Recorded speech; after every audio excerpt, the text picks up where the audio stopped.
நேற்று இனாகரேட் பண்ணியிருக்காங்க சிங்கப்பெண் சிறப்பு அதிரடிப்படை. இங்கே நாமக்கல்ல இப்போ ஈவினிங் 5 மணிக்கு இப்போ நம்ம ஸ்டார்ட் பண்ணியாச்சு. அவங்க முக்கியமான பிளேஸ் டெய்லி அவங்களுக்கு ஷெட்யூல் போட்டு கொடுத்துருக்கு. இப்போ வீக்லி 7 டேஸும் கண்டினியூஸாக இருக்கும். மார்னிங் 7க்கு ஸ்டார்ட் பண்ணி நைட்டு 12 வரைக்கும் இருக்குது. 2 டீமாக இருக்காங்க. மார்னிங் ஒரு டீமு, இப்போ ஆஃப்டர்நூன் ஒரு டீம், 2 டீமாக இருக்கிறாங்க. இப்போ மார்னிங்லேருந்து இப்போ ஈவினிங்லேருந்து இப்போ ஸ்டார்ட் பண்ணியாச்சு. இவங்க அந்த அஸ்பர் ஷெட்யூல் நாங்கள் போட்டு கொடுத்துருக்கோம். என்னென்னைக்கு எந்த ஏரியாஸ் கவர் பண்ணணும், மெயினாக லேடிஸு, குழந்தைகள் அதிகமாக கூடுற இடம், market area, college, schools, and then கொஞ்சம் வல்னரபிளாக இருக்கிற இடம், எந்த இடத்துல வந்து அதிகமாக குற்றங்கள் நடக்கலாம் அப்படிங்கிற மாதிரி ஒரு சில பிளேசஸ்லாம் நாங்கள் ஐடென்டிஃபை பண்ணி வச்சுருக்கோம். அந்த இடத்துக்குலாம் வந்து இவங்க மூவ் பண்ணுவாங்க. மூவ் பண்ணி மக்களுக்கு அவேர்னஸ் கொடுப்பாங்க. அதே மாதிரி இவங்க 1098, 181, 100 இதோட இம்பார்ட்டன்ஸ் நிறைய பேருக்கு தெரியாமல் இருக்கலாம். ஒரு ஒரு குற்றம் நடந்ததுன்னா இல்லை நமக்கு ஒரு பாதுகாப்பு வேணும்னா நம்ம யார்கிட்ட சொல்லணும் அப்படிங்கிறது நிறைய பப்ளிக் தெரியாமல் இருக்கலாம். அதுக்கான அவேர்னஸ்ஸு, போக்சோ ரிலேட்டட் அவேர்னஸ்ஸு, மற்றபடி குற்றங்களை எப்படி தடுக்கலாம், சிசிடிவி வைக்கிறதோட இம்பார்ட்டன்ஸ், இது மாதிரிலாம் வந்துட்டு ஒரு இடத்துலையும் போய் மக்களுக்கு ப்ரீஃபிங் கொடுப்பாங்க. மெயினாக பெண்கள், குழந்தைகளை கான்சன்ட்ரேட் பண்ணுற மாதிரி போய் எல்லா இடத்துலையும் போய் கொடுப்போம். இந்த வண்டி எப்படி தொடர்பு கொள்வது, இவங்க யாருக்கு?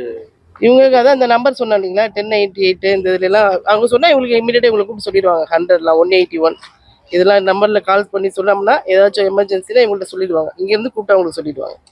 இப்போ இருந்தால் நல்லது இல்லையா, உங்களுக்கு வந்து போகிறப்ப மூவ்மெண்ட் அப்போ ஏதாச்சும் இருந்தாலும் இவங்க கவர் பண்ணுறது கிடைக்கும். ப்ளஸ் போகிறப்ப ஏதாச்சும் இருந்தாலும் ரெக்கார்ட் ஆகும். அதனால வந்து 6 கேமராஸ் பொறுத்திருக்கு. ஒரு வண்டியில் எவ்வளோ பேர் இருப்பாங்க? அதான் ஒரு எஸ்ஐ, 2 உமன் பிசி, கூட டிரைவர் மட்டும் மேலே, இவங்க 3 பேர் வந்து விமன். நைட் டைமில் மிட் நைட்டில் ஏதாவது பெண்களுக்கு ப்ராப்ளம்னா அவங்க சிங்கப்பெண் அதிரடிப்படை எப்படி சொல்கிறது? இல்லை, சிங்கப்பெண் அதிரடிப்படை இப்போதைக்கு சொல்லியிருக்கிற டைமும் மார்னிங் 7 to நைட்டு 12 தான். நைட்டில் வந்ததுன்னா நம்ம லோக்கல் போலீஸ் இருக்காங்க இல்லைங்களா, அவங்க அட்டன் பண்ணிக்குவாங்க. மார்னிங் ஏதாச்சும் சொன்னால் இவங்களோட தேவைகள், இவங்களோட இது இவங்க அட்டன் பண்ணணுங்கிற இதுன்றதுன்னா காலையில் போய் இவங்க அட்டன் பண்ணி பார்த்துக்குவாங்க. இவங்க எப்படி அந்த குற்றங்களை தடுப்பாங்க, அதாவது அந்தந்த போலீஸ் எப்படி பண்ணுவாங்க, ஆக்டிவிட்டிஸ் எல்லாம் இருக்கும்? அதான் அவேர்னஸ் தான். போய் ஒரு ஏரியாலையும் அவேர்னஸ் கொடுப்பாங்க.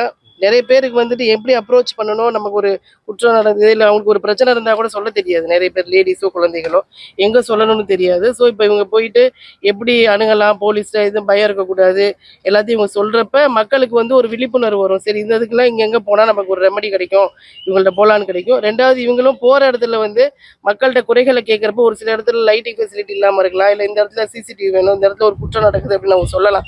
இதெல்லாம் அவங்க அசஸ் பண்ணி வந்து எங்கள்கிட்ட சொன்னாங்கன்னா சப்சிக்வெண்டா அந்த இடத்துக்கு நாங்கள் ரெமெடி பண்ணுறதுக்கு நாங்கள் ஸ்டெப்ஸ் எடுப்போம். இப்போ ஒரு ஸ்பாட்டில் குற்றம் நடக்குதுன்னு வச்சுக்கோங்க, ப்ராப்ளம் நடக்குதுன்னா இவங்க என்ன மாதிரி அதை தடுப்பாங்க, என்ன இவங்க ரோல் என்னவா இருக்கு? சார், இவங்க அதான் நான் ஒரு ஷெட்யூல் போட்டு கொடுத்துட்டோம். இவங்க போகிறாங்க, ஒரு இடத்துக்கு போகிறாங்க, போய் இவங்க முடிஞ்ச அளவுக்கு இவங்களே சால்வ் பண்ண பார்ப்பாங்க. சப்போஸ் அப்படி தேவை லோக்கல் போலீஸோட அசிஸ்டன்ஸ் வேணும்னா அவங்களுக்கு தெரியும், லோக்கல் போலீஸே வர சொல்லிக்குவாங்க. வர சொல்லி கட்டாயம் என்ன விதமான பிரச்சனைனாலும் அவங்களுக்கு அது மாதிரி ட்ரெயின் பண்ணியிருக்கு, ஹேண்டில் பண்ணதுக்கு பார்த்துக்கணும். தற்காப்பு கலைகளும் நேற்று அவங்களுக்கு கற்றுக் கொடுத்துருக்குறாங்க. ஸோ அதனால அவங்க கரெக்டாக எல்லா எதையும் சுச்சுவேஷன் ஹேண்டில் பண்ணுற மாதிரி லோக்கல் போலீஸை கூப்பிட்டுக்குவாங்க அவங்களால முடியல அப்படிங்கிற பட்சத்தில். அதான் ஒரு எஸ்ஐ, 2 போலீஸ், மொத்தமானா 2 எஸ்ஐ, 4 போலீஸ் இருக்கு மேடம். மொத்தமா 2 ஷிஃப்ட் பாக்குறாங்க இல்லைங்களா? ஆமா. எவ்வளவு பேரை பணியில் ஈடுபடுத்துவீங்க? அதான் ஒரு ஷிஃப்ட்டுக்கு ஒரு எஸ்ஐ, 2 போலீஸ், வண்டியில ஒரு டிரைவர் இருப்பாங்க, 4 பேர் போவாங்க. அடுத்து அது வந்து 7 to 2 வரைக்கும் இருக்கும். மதியத்துக்கு ஒரு ஷிஃப்ட் 2 to 12 வரைக்கும் இருக்காங்க. நைட்டு 12 வரைக்குமே இருக்காங்க. Another shift. இவங்க குற்றவாளி பிடிக்கிறாங்கன்னு வச்சாங்க, அந்த கேஸ் லிமிட் அங்கே கொண்டு போவாங்க. இது தனியா இல்லை, இவங்க தனியாலாம் பண்ண மாட்டாங்க. இவங்களுக்கு தனி போலீஸ் ஸ்டேஷன்லாம் கிடையாது இவங்க பண்ணுறதுக்கு. இவங்க பிடிச்சி வச்சுட்டு லோக்கல் போலீஸுக்கு ஏதாச்சும் போகிறப்ப பார்க்குறாங்க, இவங்க மூவ் பண்ணுறப்ப ஏதாச்சும் இஷ்யூஸ் இருக்குது பார்க்குறாங்கன்னா லோக்கல் போலீஸை கூப்பிட்டு அவங்கள்ட்ட சொல்லுவாங்க. இமீடியட்டாக மேபி அவங்க எல்லாமே மூவிங்கில் தானே இருப்பாங்க. வந்தாங்கன்னா சொன்னாங்கன்னா இமீடியட்டாக அவங்கள்ட்ட ஹேண்ட் ஓவர் பண்ணிடுவாங்க, அவங்கள வர வச்சுருவாங்க.